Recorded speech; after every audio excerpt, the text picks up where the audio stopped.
Hey there, thanks for tuning into Duck Bricks. I'm Chris, and with 2021 coming to a close, I've decided to launch an all-new LEGO award show, where I take a look at the best that LEGO had to offer throughout this year of 2021.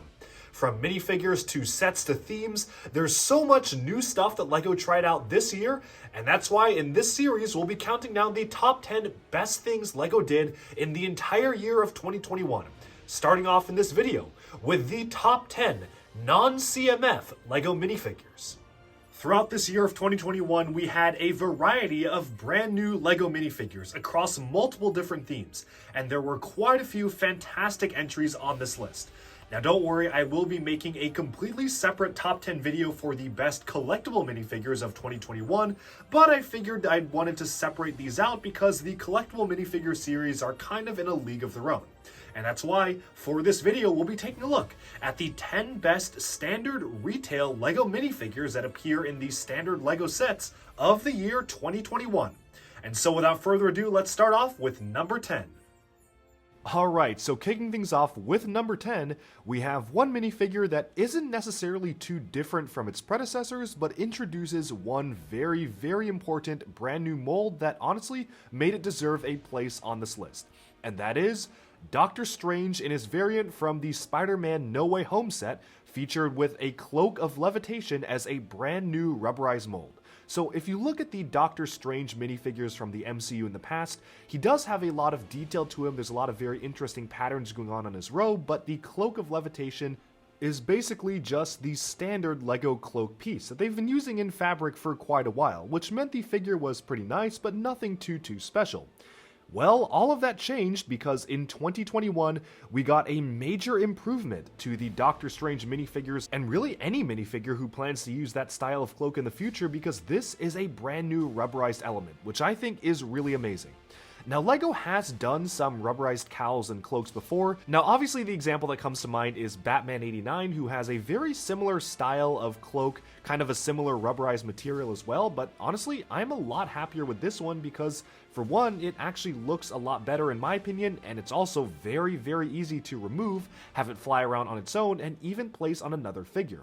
What's really cool is that because it's rubber, you don't actually have to remove a figure's head to actually place it on the figure itself. You can really just slip it on, like Spider-Man here, for instance. We know there will be a scene in No Way Home where Spider-Man is restrained by the cloak of levitation, so you can kind of just slip that around his neck and cause it to pull him backwards. So I think that works out very well. It does look very good on pretty much any minifigure, and I can imagine this being recolored in different colors for use in, say, fantasy applications, or just other characters with a similar type of cloak, because thankfully, there's nothing that necessarily ties it to the MCU or to the very specific cloak of levitation we've gotten, especially if it's recolored in, say, a black for maybe a fantasy vampire or something like that.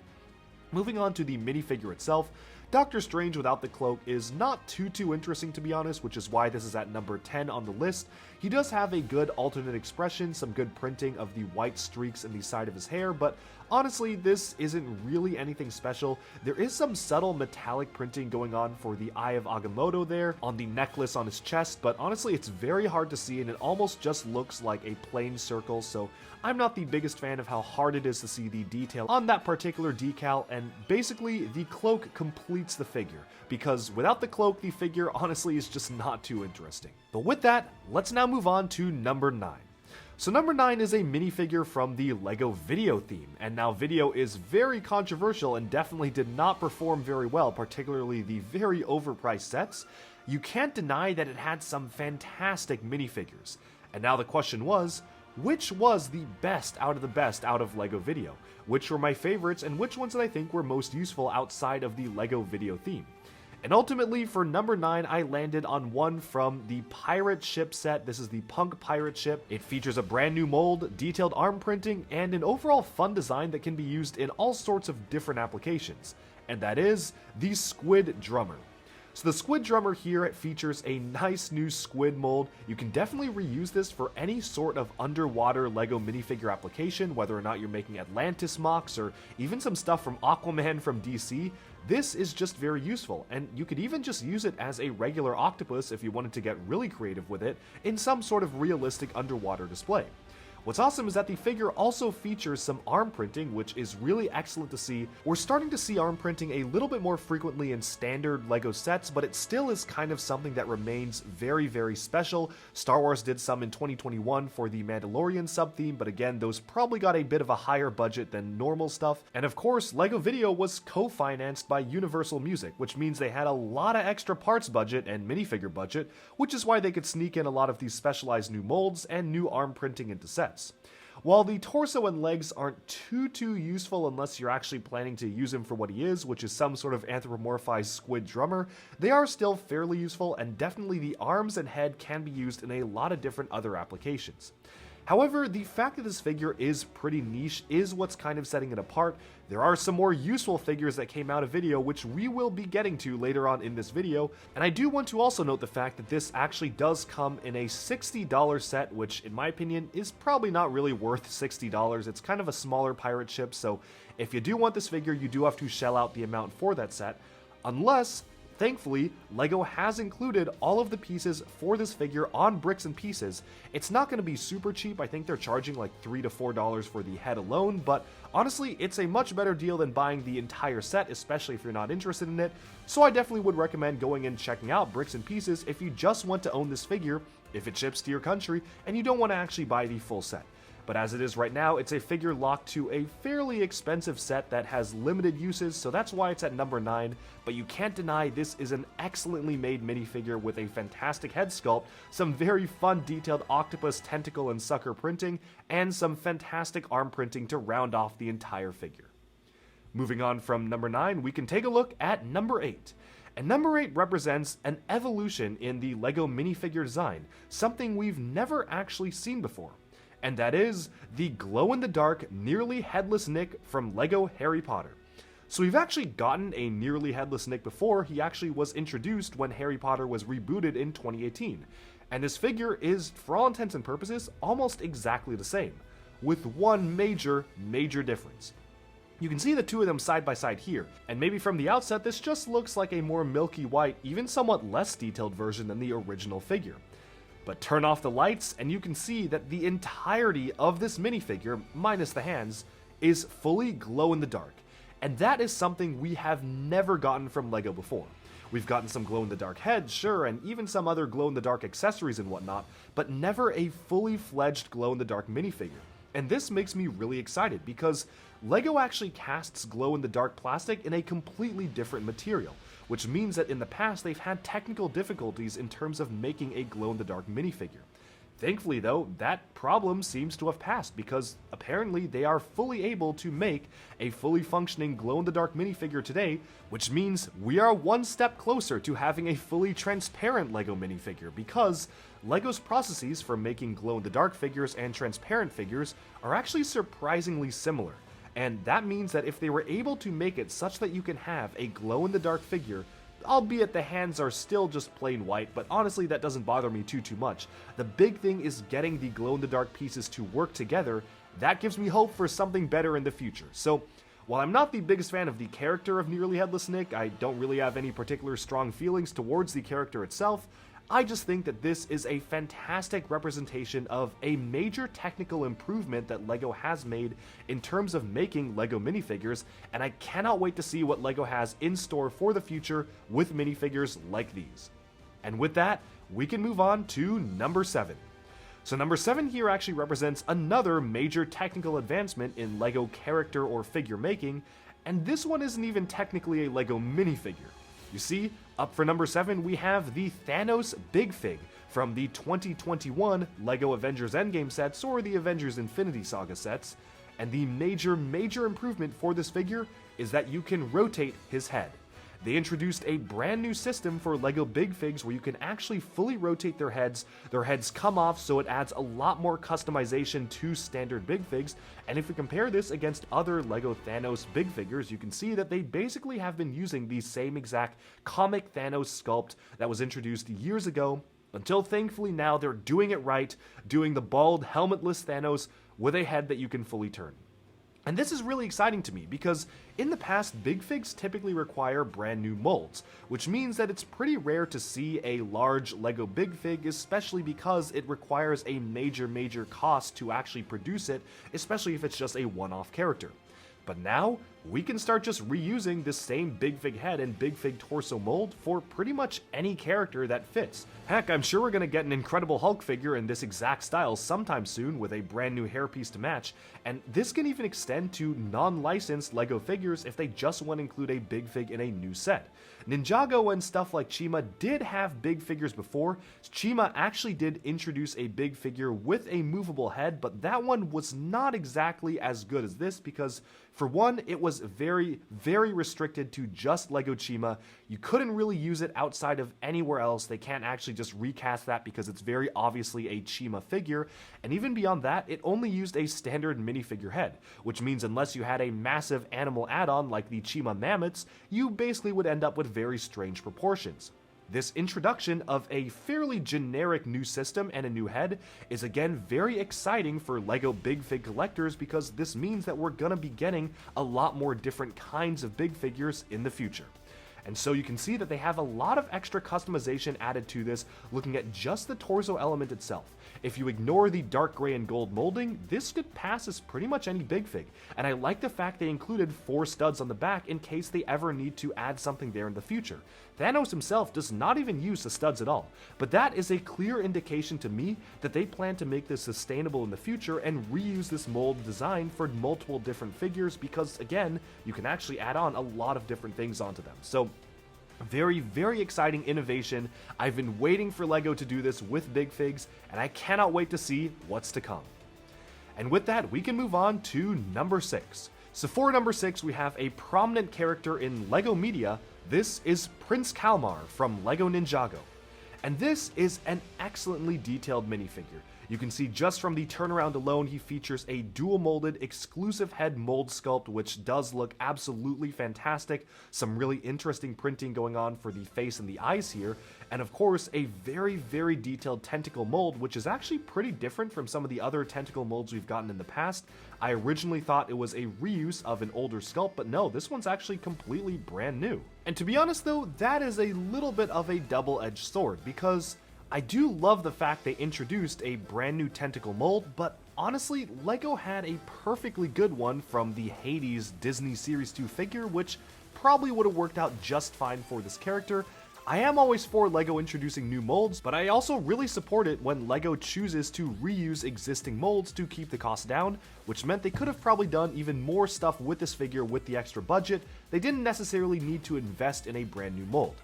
That being said though, this new mold is fantastic, and it absolutely represents a squid a lot better than the older mold, so I can see why LEGO did it. It definitely is something that looks really good, and this is a very striking and distinctive figure.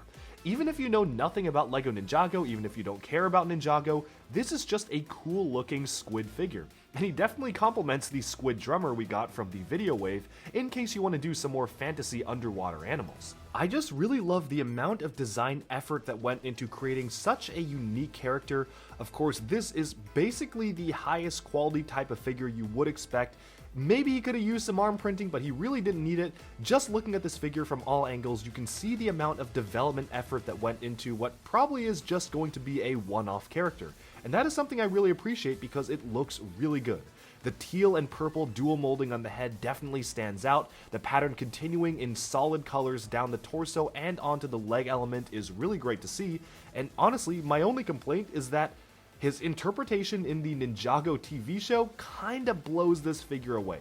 And let me explain, because you can see that this is a fantastic looking minifigure, but if you look at how he appears in the TV show, he's such an expressive figure, he's very animated, and what's most important is that his eyes are very strikingly yellow and green. Unfortunately, that did not really translate to the actual piece used for the LEGO figure. You see, they are planning on using just the teal backdrop for the eyes, so the back of his eyes are teal, much like the other coloration around him, and the pupils are just orange, which honestly makes the eyes kind of blend into the rest of his face. It's kind of hard to see where his pupils are on the LEGO minifigure, and it definitely does not look nearly as good as it does in the show with this very striking, rich color. Now, I do understand why LEGO did not do this. It probably would have been very difficult to actually print the eyes separately, especially in a very bright color against the backdrop of the purple, so maybe it just wasn't technically possible to even print it like this. Still, I do wish that they actually were able to include at least a little bit of extra detailing, and most importantly, throughout the entire Ninjago TV show, Prince Kalmar wears a golden crown. He wears it for basically every episode besides the first couple that he's introduced in. Unfortunately, this very important detail is not shown anywhere throughout the minifigure whatsoever. He is not wearing the crown in any sort of minifigure, and honestly, I do wish that they invested just a little bit extra budget just to allow Kalmar to actually put the crown on and wear it, because it was a very important plot point of him actually gaining the crown. Not going to spoil too much, but it has been out for a while, so you can definitely see it was very important for him to actually be wearing this crown element, and unfortunately, it's just nowhere to be seen on the minifigure itself. Now, beyond that though, it still is a fantastically detailed minifigure. I really love the way that this looks in general, and I do hope that Ninjago continues to do more interesting, unique minifigures like these, and not just reuse the standard snake element we've been seeing for the past 3 years now. But that's a whole nother story. And with that, we can move on to number 5.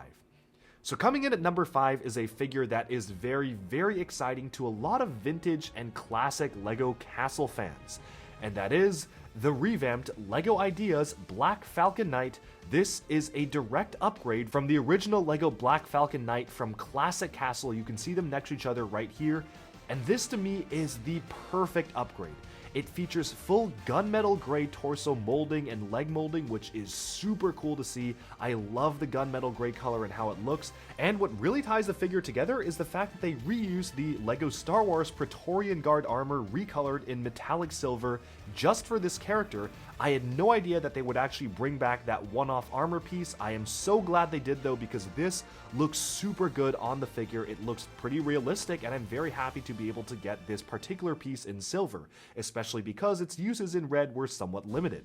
The figure does come with a specialized sword that was introduced for the LEGO collectible minifigure Tournament Night. I've actually ordered a ton of these off of Bricks and Pieces to give to my LEGO Lord of the Rings characters because it's just a fantastic fantasy sword. And it also features an upgrade of the Black Falcon shield print, which is one of the most classic LEGO Castle emblems. It's really cool to see this particular print being remade for a modern setting, and all in all, this is a figure I loved so much, I actually ordered a ton of them in bulk off of Bricks and Pieces. I think I own close to 30 or 40 now, which is pretty rare for me. I am not a big army builder, which goes to show just how much I absolutely fell in love with this figure, because there are so many ways you can go with customizing this, giving him different helmets, different armor pieces, all sorts of different things just to build your own army. I have some berserkers in my army with the large dwarven helmets, some full-on knights, some archers, crossbow archers, all sorts of different things, and I of course had to include them in a large-scale custom castle build,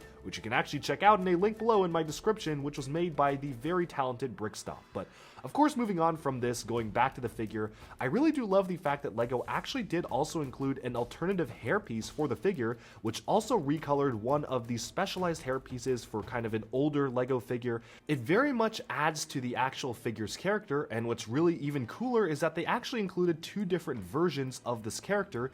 They have one version with the Praetorian Guard armor and one version with a LEGO Ninjago Shintaro dungeon armor, which I think also looks pretty cool. Maybe not necessarily as cool as the recolored Praetorian Guard armor, but it is still really interesting to see. I love that they actually included different versions of the character in the same LEGO Ideas blacksmith set, so you could actually get inspired to customize it yourself. And what's even better is that for the Creator Medieval Castle, they also included a different variant of this figure, so I just love the fact that they are actually including this revamped figure in new sets. It looks fantastic, one of my favorite figures of the year, and topped only by a few more, even more excellent additions to this list. And so with that, let's move on to number 4. So coming in at number 4 is another LEGO video minifigure. This time it's from one of the $20 beat boxes. This is the Metal Dragon. And this introduces a lot of fantastic new molds, new prints, and all around useful pieces for use in all sorts of mocks, be it fantasy or some sort of animal themed mocks, just very useful pieces in general. So this actually introduced the dragon wing element. We've seen some somewhat similar elements in the past, but thankfully this one actually is brand new, and they did recolor it in a few different colors for the video theme, which is really cool to see. They have it in both this red color as well as a more specialized glittery kind of opalescent blue color, but this one, I think the red is probably the most useful when it comes to just making fun creations. And of course, the dragon head itself could fit into a lot of different themes. I could even see this being some sort of a villain for Ninjago or something like that. Just swap out the arms from the torso and legs, which are fairly restricted to the video singer concept, and you can pretty much have any sort of thing that you can do with this figure. Now this is excellently detailed. Even looking at the general figure on its own without any modifications or changes made to the actual figure itself, I really do like the production value of this figure. The wings, again, are one of my favorite new minifigure-esque molds that were introduced for this year, and the head itself allows for actually a fair bit of customization because you can actually change these spikes on the back. They actually introduced a variant of this figure that uses completely different pieces for the back spikes, so you can definitely see that he has a lot of unique detailing to him, a lot of unique features, and I do really love how well the printed arms work and how useful the printed arms are in case you want to just make your own figures, which is exactly what I did. So after finding some of the beat boxes on sale, I was actually able to put them all together in a full display. They were on deep discounts, so I got a few extras, and I actually took one of the minifigures and swapped out the torso and legs for a Lego Nexo Knights torso and legs, and honestly, I think this works out very well. And you can immediately see how almost everything related to the video music line has been kind of stripped away from this figure, and you can again use this in all sorts of different applications.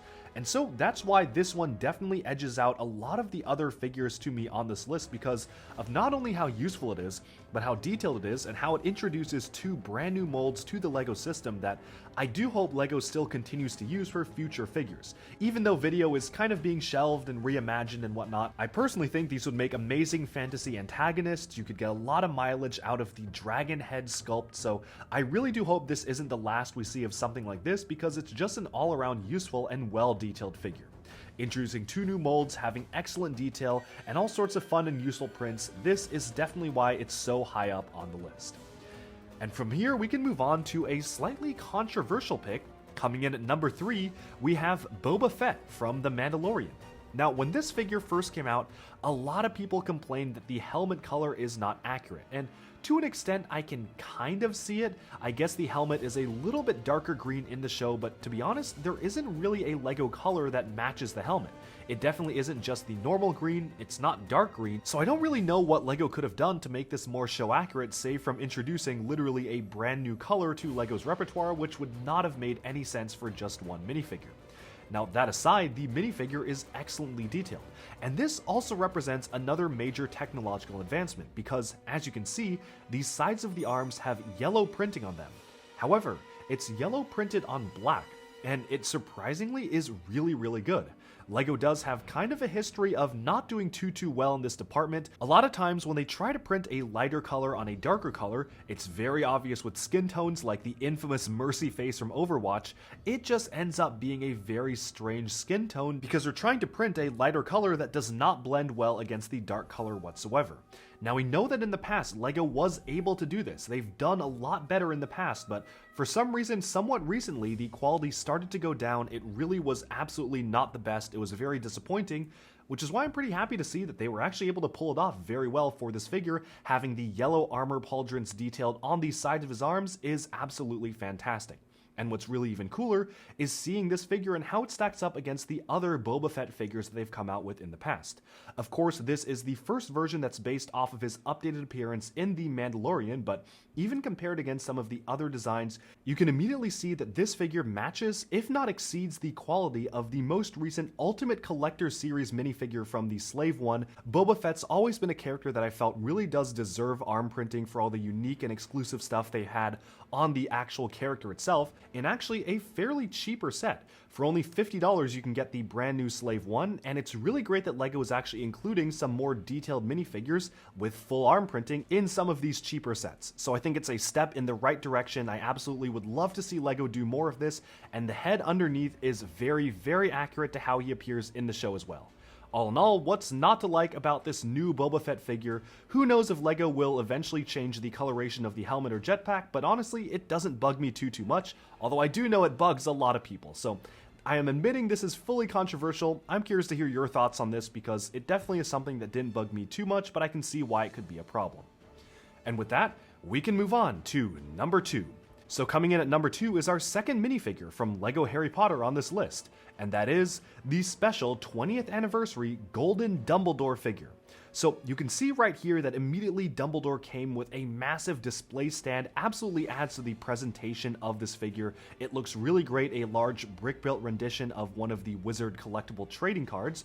But what I really like about this figure is just the amount of detail they packed in and the amount of different recolors that they made in full gold.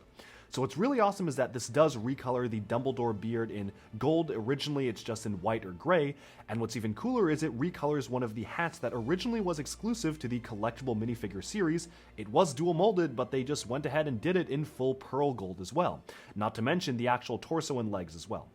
So this matches very closely the collectible minifigure that we got last year. You can see on my minifigure wall display right here, it is this one holding Fox. It's literally the same exact figure, except done in pearl gold, which I think works out very well because it's arguably the best version of Dumbledore we've ever gotten to date.